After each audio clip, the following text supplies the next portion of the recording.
வெள்ளரிக்காய் மோர் குழம்பு செய்ய போகிறேன். அதுக்கு வந்து தேங்காய் எண்ணெய் 1 ஸ்பூன் ஊற்றி 2 வெள்ளரிக்காயை பொடிசை நறுக்கி இதில் சேர்த்து வதக்கிக்கிடுவோம். வதங்கும் போதே அதில் மஞ்சத்தூளும் சேர்த்து வதக்கிக்கிடுவோம். வெள்ளரிக்காய் வேகிறதுலையும் நம்ம 1 கப்பு தேங்காய், 1 ஸ்பூன் சீரகம், 2 பச்சை மிளகாய் காரத்துக்கு அந்த மாதிரி போட்டுக்கோங்க, ஒரு சின்ன துண்டு இஞ்சி, இதை சேர்ந்து வலுவலுன்னு அரைச்சிட்டு வந்துடுவோம். இப்போ வெள்ளரிக்காய் வெந்துருச்சு. இப்போ நம்ம அரைச்சி வச்சோம்ல அந்த தேங்காய், ஜீரகம், பச்சை மிளகாய், இஞ்சி அந்த விழுதை சேர்த்துக்கோங்க.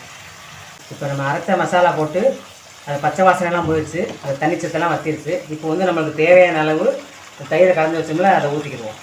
அடுப்பை கரைச்சிட்டு ஊற்றுறேன்.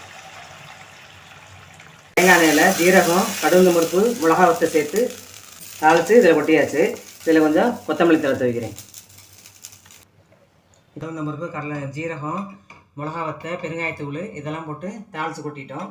இது வந்து தாளித்தது அப்படியே அடுப்பு ஆஃப் பண்ணிடணும். தேங்காய் எண்ணெயில் தான் தாளிக்கணும். இப்போ சுவையான மோர் குழம்பு, அதாவது வெள்ளரிக்காய் மோர் குழம்பு ரெடி ஆயிடுச்சு.